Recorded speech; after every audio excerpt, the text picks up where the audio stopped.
raadiyoonii Dirree Shaggar. raadiyoonii Dirree Shaggar. raadiyoonii Dirree Shaggar.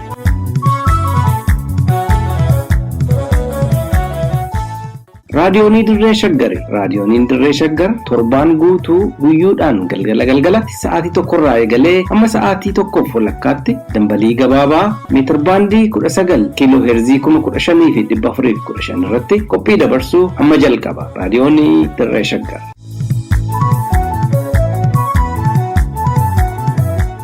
Akka mooltaan dhaggeeffattoota keenya kabajamoo waxabajjii 27 bara 2022 raadiyoonii Dirree Shaggar irraa oduu keenya wiixata galgalaa isin dhageechifnaa. Oduu waliin Hangurmeechaa Gammachuuti.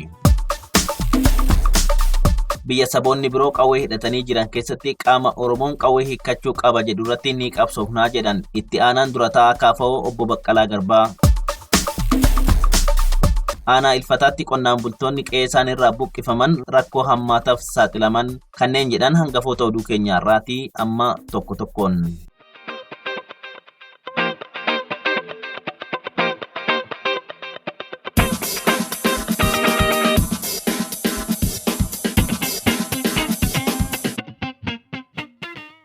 Qondaalonni olaanoon Koongireesii Federaalaa Oromoo obbo Baqqalaa Garbaa fi Jawaar Mohaammed turtii mana hidhaa waggaa 2 booda daawwannaa galatoomaa biyyoota Awurooppaa fi Ameerikaa keessatti taasisaa jiraniin hawaasa Oromoo waliin mari'achaa kan jiran yommuu ta'u, itti aanaan dura taa'aa KFO obbo Baqqalaa Garbaa marii Ameerikaa Daalaasitti hawaasa Oromoo waliin gidduu kana taasisan irratti Itoophiyaa keessatti bakka saboonni biroo qawwee hidhatanii jiranitti qaama Oromoon qawwee hiikkachuu qaba jedhu irratti ni qabsoofnaa jedhaniiru.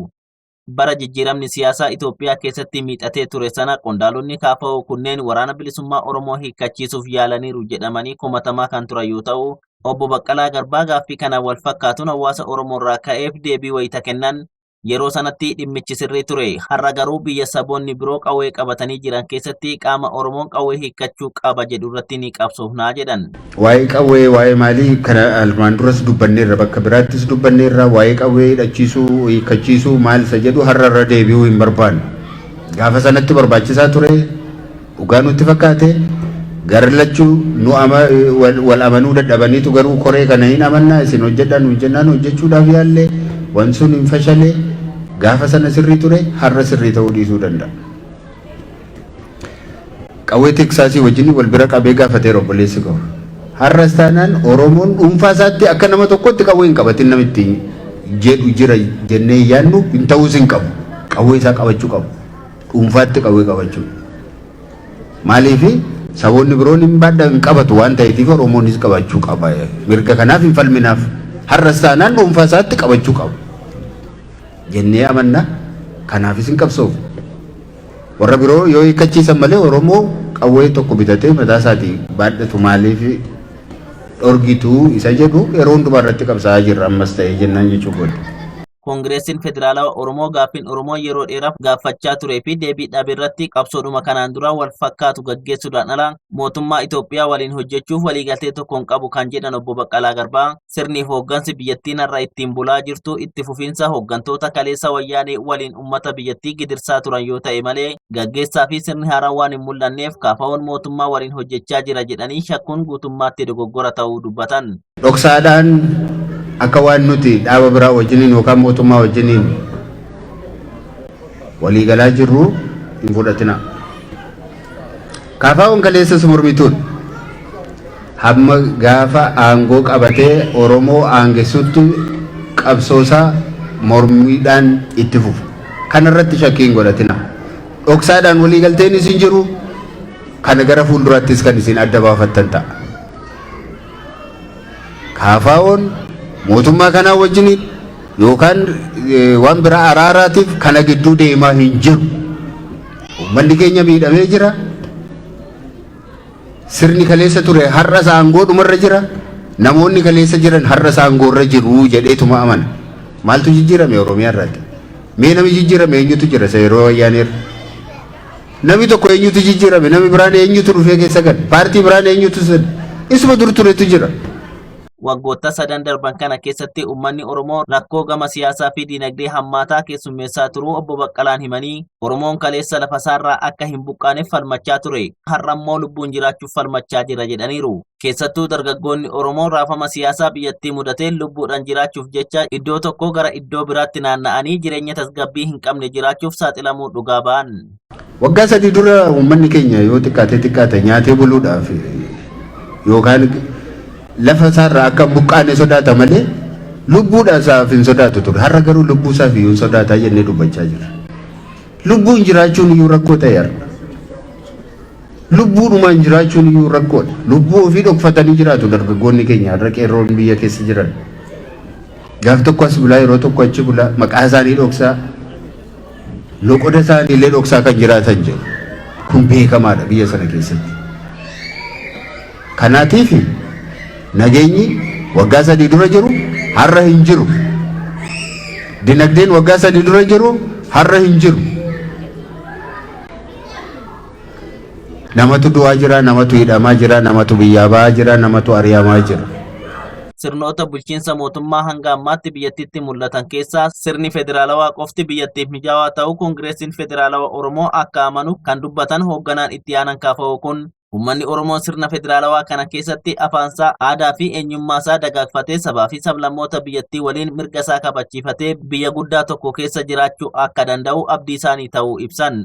Eega uumama keenyaatii jalqabnee maqaan keenyas Koongireesii Federaalawaa Oromooti. Sirna federaalawaa keessa jiraanna jennee amanna. Sirni federaalawaa sun immoo sirnoota hagammaa jiran keessaati. Biyya keenyaaf ni wayyaa ni fooyyaa jennee kan nuti fudhannudha. Sababiin isaa baay'ina qabna, akka baay'ina keenyaatti aangoo qabna. Qabeenya qabna, akka qabeenya keenyaatti immoo bakka qabna. Mirga keenyan kabachiifanna, afaan keenyan guddifanna, aadaa keenyan guddifanna, kan saba biroos immoo akkuma kana wal hammannee saboota miidhamanii wajjiniin wal qabannee miidhagnee abaaboo fakkaannee biyya guddaa tokko immoo waliin ijaarrannaa kan jedhudha abdiin keenya. Kan nu hojjennuufis kanaafidha. Liiban Jaarsotu qindeesse.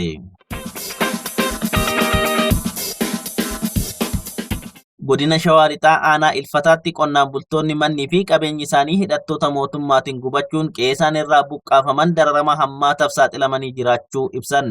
Miseensi waraana bilisummaa Oromoo tokko qonnaan bultoota manneenii fi qabeenyi isaanii jalaa manca'uun qe'ee isaanii irraa buqqifamanii osoo dubbisaa jiruuf viidiyoo agarsiisurraa hubachuun akka danda'ametti qonnaan bulaa obbo Dachaasaa Kumaa jedhaman dabalatee namoonni hedduun aanaa Ilfataa ganda dirree bareedaa keessatti mannii fi qabeenyi isaanii waraana mootummaatiin jalaa gubateera. Maqaan koo Dachaasaa Kumaa Dagabaatiin jedhama. Gandi koo ganda dirree bareedaa godina Shawaa Lixaa aanaa Ilfataati. Waraana mootummaatu waraana adda bilisummaa Oromoo kan jedhamuun qallabdanii bishaan obaaftanii laatanii baasaa fidaa haa galanii karaa nagaatiin haa galanii baasaa fidaa jedhanii. Ilma koo miti obboleessa koo miti ani qallabuu sin qabu mataanum kootu qabeenya waan dhala koo qallabu waan dhala kootu fisiluu qabu waraana bilisummaa Oromoodhaa kana baasaatii fidaa galcha haa galanii. Ani isaan baasuudhaafis dandeettii hin qabu. Isaan dhiyeessuudhaafis mootummaatti dandeettii hin qabu.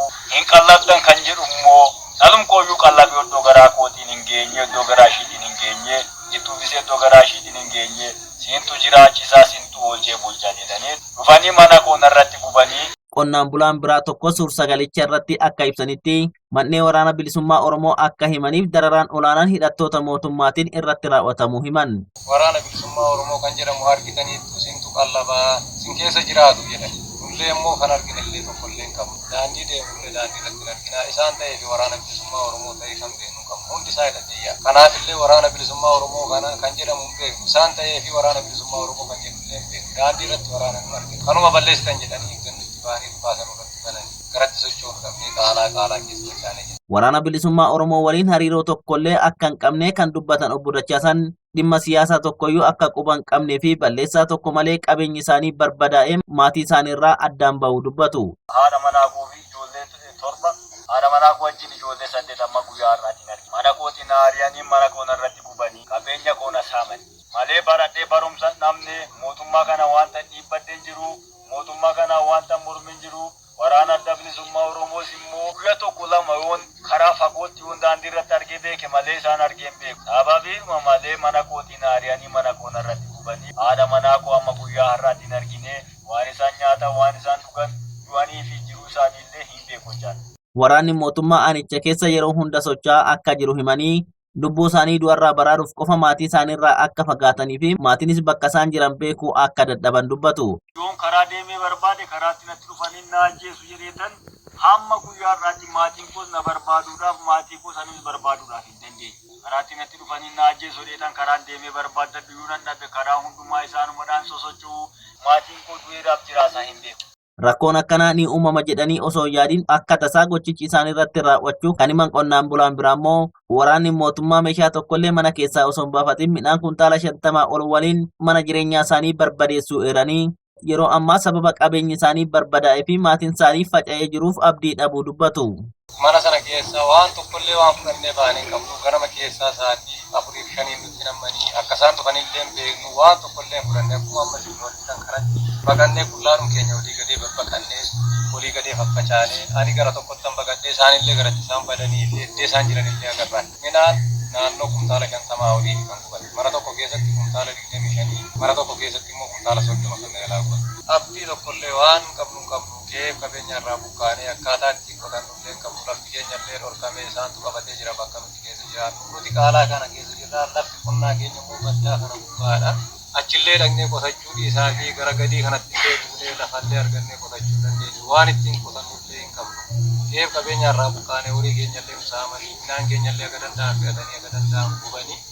San booddee qaalaanum kana jala deemee dhokkanna malee lafa ifaatti illee ba'anii maatii keenya barbaadachuu qotachuu dandeenya. Qotannu dhiisaatii maatii keenyallee garatti barbaadachuu dandeenya. Namni obbo Tolosaa jedhamanis akka qabaatanii osoo hin taane sababa oromummaa isaaniif qofa hammeenyi kun isaan irratti raawwatamuu himanii uummata Oromoorraa birmannaa akka fedhan dubbatan.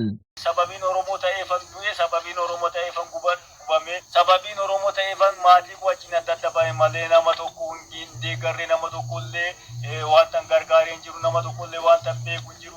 Sababiin mana Oromoo ta'eefan dhala koo wajjiniin maatii koo wajjiniin haadha manaa koo wajjiniin adda adda ba'e manni koollee narratti gubate. Uummanni Oromoodhaa wanta naamuuf yoo jiraate sababii wallaalummaa keenyaaf wanti gubanneef sababii wallaalummaa keenyaaf dhalli keenya dhumtee qabeenyi keenya saamamee kari keenya saamamee bultuun keenya gubatee maajalli keenya midhaan keenya gubatee beelaan dararamaa waan jiru. Kunillee dhaloota dhufuuf seenaa akka ta'u Oromoon oddoo jirutti akka jirutti seenaa haa ta'u yoonanillee du'e dhalli koollee seenaa godhattee haa yaadattu yoo jiraatti iddoo ishee. Balleessaa isaanii malee dararamaa akka jiran kan dubbatan qonnaan bulaan biraas uummanni Oromoo biyya alaa fi biyya keessaa rakkoo isaanii hubachuun akka birmatuuf dhaammataniiru. Uummanni Oromoo kan biyya alaas kan keessaas immoo haga isaanitti dhaga'ame nuti sababa Oromoo taaneef olii gadee ari'atamne jireenya hadhaa jireenya akkasii kana keessa kattaa isin argitan kana keessa qorroo isin argitan bu'aa bayya layyaa isin argitan kana keessa jiraachaa jirra. Kanaafillee immoo dararri nama naga'u sababa Oromoo taaneef nurra ga'e warri isinitti dhaga'ame Oromoon kan keessaas kan alaas deeggarsa dandeessan akka nuuf gootan. Kan gabaase Wabii Waaqoti. Oduu keenya itti aanuun aanaa Goorotti barataan Mustafaa Hamzaa jedhamu waraana mootummaatiin ajjeefame. Godina Shawaa Kibba Lixaa aanaa Goorotti dargaggoon kutaa 12ffaa baratu barataa Mustafaa Hamzaa waraana mootummaa Bilxiginnaatiin ajjeefamuun dhagahame. Namni magaalaa Walisoorraa raadiyoonii Dirree Shaggariif odeessa qoodan tokko akka jedhanitti barataa kutaa 12ffaa kan ta'e dargaggoo Mustafaa Hamzaa qorumsa moodeelaa kutaa 12ffaa qoramee gara manaa galaa otoo jiru waxabajjii 23 bara 2022 magaalaa Guruuratti badii tokko malee poolisoota humna addaa Oromiyaan ajjeefamuu ibsaniiru. Barataan kun garee siyaasaa kamiinuu waliin hidhata tokkollee hin qabu kan jedhan maddi keenya yakka sobaa waraana bilisummaa Oromoo waliin hariiroo qabda jechuun poolisoota humna addaa Oromiyaatiin ajjeefamuu raadiyoonii Dirree Shaggaritti himan. Jimaata waaree booda barattoonni kutaa 12ffaa qormaata moodeelaa qoramanii gara manaatti galaa osoo jiranuu bakka rakkoon nageenyaa tokkollee hin jirretti poolisoota humna addaa Oromiyaatiin dhukaasni irratti banamuu kan himan maddi keenya barattootaa fi namoota karaarra deemaa turan hunda keessaa barataa Mustafaa Hamzaa irratti xiyyeeffachuun badii tokko malee rasaasan lubbuusaa akka galaafatan dubbatu. Erga ajjechaan kun aanaa Gooroo magaalaa Guruuraatti raawwatame asitti humnoonni nageenyaa mootummaa Bilxiginnaa magaalaa keessa naanna'uun hawaasa nagaa waraana bilisummaa Oromoo nyaachisuu fi obaasuu maddiitti odeessaalee garaagaraa kennuufin mootummaa akka fonqolchaniif haala mijeessaa jirtu jechuun uummata nagaa goolaa jiraachuu raadiyoonii Dirree Shaggaritti himaniiru. Waraanni bilisummaa Oromoo aanicha keessa darbee socho'aa akka jiru odeessa qabaachuu kan himan maddi keenya guyyaa ajjeechaan kun barataa kanarratti raawwatame waraanni bilisummaa Oromoo aanicha akka hin jirree fi fayyuma abbaa nagaa poolisiin humna addaa Oromiyaa dhukaasa banuun barataa kana nama karaarra deemu hunda keessaa addatti fo'uun gaaffii tokko malee akka ajjeese dubbatu. Yeroodhaaf uummanni reenfa barataa kanaa karaarraa akka hin kaafne dhorkuu kan himan maddi keenya kadhaa jaarsolii biyyaa fi hawaasa naannootiin booddeerra reenfisaa ka'ee akka awwaalame maddi raadiyoonii Dirree Shaggar kun ifoomsaniiru. Wabii Waaqotu gabaase. Oduu keenya xumuraatiin ajjeecha Wallagga Lixaa aanaa Gimbii ganda Tolee keessatti raawwatame jedhame qaama walabaan akka qoratamuuf tokkummaan hawaasa Oromoo biyya Kaanaadaa gaafate. Ajjeecha aanaa Gimbii ganda Toleetti dhalattoota Amaaraa irratti raawwatame jedhame tokkummaan hawaasa Oromoo biyya Kaanaadaa balaaleffate. Tokkummaan hawaasa Oromoo biyya Kaanaadaa ibsa gidduu kana baaseen ajjeechaan raawwatameera jedhames qaama walabaatiin akka qoratamuuf gaafateera. Oromiyaa godina Wallagga Lixaa aanaa Gimbii ganda Tolee keessatti dhalattoota Amaaraa sabaan adda fo'uun ajjeecha waxabajjii 20 bara 2022 irratti raawwatameera jechuun namoonni siyaasaa Amaaraa duula maqaballeessii uummata Oromoo irratti gaggeessaa kan turan yoo ta'u, uummanni Oromoo uummata nagaa fi waliin jireenya jaalatu ta'uu kan eere tokkummaan hawaasa Oromoo biyya Kaanaadaa uummanni Oromoo duchadhaan yeroo itti jibbamuu fi maqaa balleeffamu irra darbuu hubachiisee qaamni raawwate akkaan beekamuun barbaachisaa akka ta'e hubachiisuun gochichi qaama walaba ta'een qoratamuun akka irra jiraatu gaafateera. Mootummaan Abiy Ahimad bara 2018 erga gara aangootti dhufee gocha shororkeessummaa fi duguuggaa sanyii uummata Oromoo irratti raawwachaa turu kan eere ibsi tokkummaa hawaasa Oromoo biyya Kaanaadaa kun Oromiyaa keessatti qaamoleen nageenyaa mootummaa namoota nagaa ajjeesaa jiraachuu ibsuun mootummaan bilxiginnaa humnoota Eertiraa hidhattoota idilee fi idilee hin taane kanneen naannoo Amaaraatiin deeggaramaniin uummata naannolee Oromiyaa, Tigraay, Beenishaangul Gumuzii fi Gambeela irratti waraana kallattii fi alkallattii gaggeessaa jiraachuu addeesseera. Ajjeechaa aanaa Gimbii ganda Tolee keessatti dhalattoota Amaaraa irratti raawwatame jedhamu kanaan mootummaan bilxiginnaa waraana bilisummaa Oromoo himatullee ragaaleen ba'aa jiran garuu ajjeechaan sun hidhattoota mootummaatiin raawwatamuu akka agarsiisan ibsi tokkummaa hawaasa Oromoo biyya Kaanaadaa ifoomseera. Ajjeechaa kana hordofuunis waraanni bilisummaa Oromoo qaama walabaan akka qoratamuuf wayita waamicha taasisu mootummaan garuu dhugaa jiru dhoksuuf jecha qorannaa qaama walabaa ugguree jiraachuu ibsi tokkummaa hawaasa Oromoo biyya Kaanaadaa kun beeksiseera. Mootummaan bilxiginnaa miidiyaalee tokkummaasaa jalaan jiranitti dhimma ba'uun ajjeechaa aanaa Gimbii ganda Toleetti raawwatame kanaan wal qabatee odeeffannoo dogoggoraa tamsaasuun burjaajii uumuu maddiitti dhugaan ajjeechaa sanaan wal qabatee jiru akka hin baaneef miidiyaaleen idil addunyaa gara sanatti imalanii gabaasa akka hin hojjenne ugguree jiraachuu tokkummaan hawaasa Oromoo biyya Kaanaadaa saaxileera. Dhiiban jaarsotu qindeesse. Egaa dhaggeeffattoota keenya kabajamoo oduu namaaf qabanne kanumaa qophii keenyaaf waliin turtii gaarii qabaadha.